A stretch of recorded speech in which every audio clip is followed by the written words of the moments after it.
오늘은 이 고린도 후서의 말씀을 가지고 함께 은혜를 나누고자 합니다. 1941년도에 이제 진주만에서는 이 두 명의 미군 병사가 레이더를 보면서 시커멓게 오는 그런 새떼 같은 것들을 보고 이 장교한테 보고를 했다라고 합니다. 이런 것들이 몰려오는데 이게 도대체 뭘까요? 파티를 즐기던 그날 밤에 모르겠다. 그냥 모른 채 해라.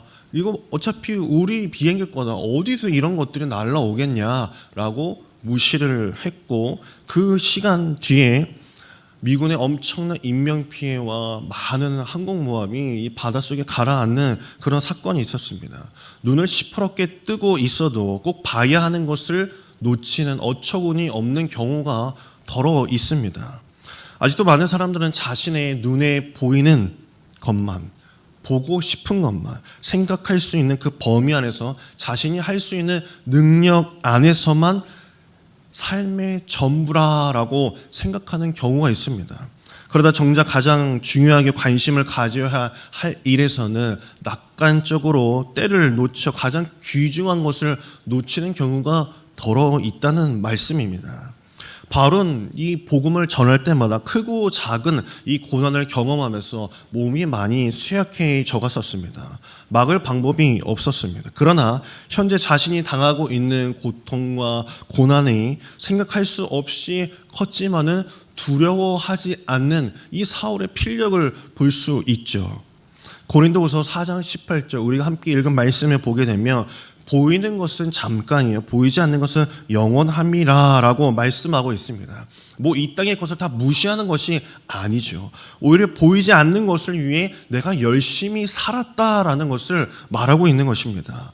그 세상 가운데서 자신의 몸과 고몸과 질병으로 약해져 가고 있지만 두 눈에 보이지는 않는 예수 그리스도 안에서 믿음과 소망을 가지고 세상을 바라볼 수 있으니 내가 낙심할 필요도 없고 내가 저 천국이 있음을 내가 기억하니 내가 담대할 수 있었다라고 그는 고백하고 있었습니다. 저희 할머니께서 살아계셨을 때, 이 나이가 많이 이제 차셨을 때, 이 백내장도 걸리시고, 수술해도 또 어두워지시고 하니까 나중에는 됐다. 이제 이렇게 살아야지 하시면서 제가 이렇게 질문을 했어요. 할머니, 이제 눈이 잘 보이지 않으셔서 답답하시겠어요. 제가 위하는 마음으로 이렇게 말씀드리니까 할머니께서 이렇게 말씀하시더라고요. 이제 세상에 보였던 것들이 너무 많았는데 이제는 희미해져서 오히려 잘 됐다 싶다라고 말씀하시는 거예요. 그러면서 꼴보기 싫은 것도 이제 안 보이고 그냥 하나님께서 자신만 보라고 하는 것 같아서 이게 주님만 보일 수 있는 내 눈이 됐다라고 말씀을 하시는 것을 제가 옆에서 들었습니다. 어쩌면 우리가 기도할 때 두 눈을 감고 기도하는 것도 내 눈이 아닌 마음으로 바라봐야 하는 것이기 때문에 우리가 두 눈을 감고 기도하는 것 아니겠습니까? 내가 눈을 뜨고 기도하게 되면 내 눈에 보이는 것들이 너무 많아. 그러나 내가 눈을 감고 기도하는 것은 내 마음으로 하나님을 바라볼 수 있기 때문에 그렇게 기도하는 것일지 모릅니다. 이 세상 가운데서 누구든지 모든 관심은 바로 보이는 세상에 있을 수밖에 없습니다. 돈, 명예, 위치, 성공, 눈을 두고 있는 것입니다. 바울은 다른 사람들이 자신을 바라보는 것에 대해서 너무 집중하지 말라고 말해줍니다. 사람들 눈에 집중하지 말고 이 땅에서 쉽게 사라질 것에 마음을 두지 말고 우리 두 눈에 보이는 것에만 너무 집중하기보다는 장차 하나님 옆에 있을 나의 모습을 바라보고 기억해야 된다라고 이 바울이 말하죠. 어떤 맹인이 나오는 이 영화가 있습니다. 블랙이라는 영화가 있어요. 귀도 먹고 눈도 보이지 않는 그런 맹인을 어떤 한 남자 선생님이 몇십 년 동안 계속 그를 가르칩니다. 가정교사로서. 나중에 이 어떤 방법을 취해서 이 글을 알게 되고 진학을 하게 되는데 거기서 이런 대사가 나와요. 모든 사람은 하나님 앞에서 블랙이다. 왜냐하면 하나님을 본 사람은 없기 때문이다. 나도 못 봤고 눈 뜨는 저 사람도 못 봤기 때문에 다 똑같다. 그러나 나는 하나님을 볼 수 있다라고 말하는 것이에요. 눈을 뜨고서도 여전히 어둠 속에 사는 사람이 있는 반면에 세상을 보지는 못하는 사람일지라도 하나님의 빛을 볼 수 있는 사람이 분명히 있다라는 것이죠.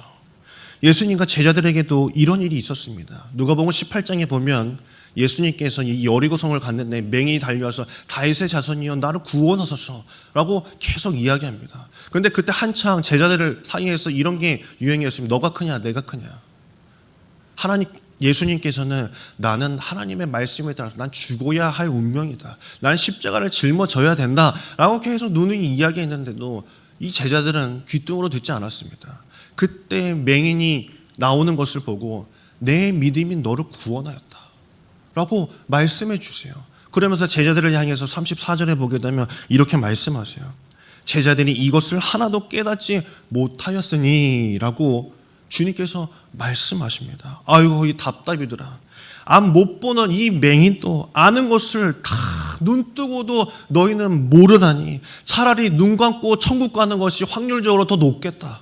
차라리 눈 감고 사는 게 낫지 않겠느냐라고 제자들에게도 말씀하신 부분이 나옵니다. 눈에 보이는 돈, 땅, 보석, 자동차 같은 것들은요 보이지 않는 자유와 사랑과 그 행복을 얻기 위한 수단일 뿐인 것입니다.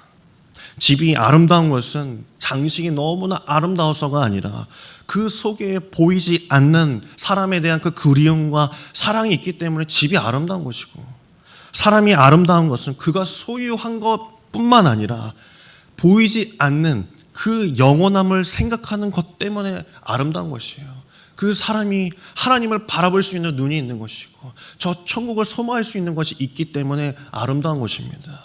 또한 세상이 아름다운 건 눈에 보이는 별과 꽃 때문만이 아니라 별과 꽃을 만드신 하나님의 속성이 이 세상 가운데 담겨 있기 때문에 이 세상도 아름답다라고 우리가 말할 수 있는 것입니다. 저 너머의 것을 바라볼 수 있는 믿음, 그 믿음을 소유할 수 있는 저와 여러분에게 간절히 소망합니다. 영원히 주님과 함께하고 있다는 것을 깨닫는 것이야말로 기쁨이고 축복인 것입니다.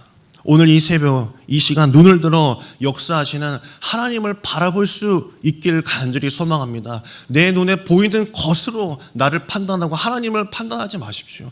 하나님은 묶여있는 분이 결코 아니십니다. 하나님께서는 분명히 역사하시는데 내가 묶어놓고 있는 거예요.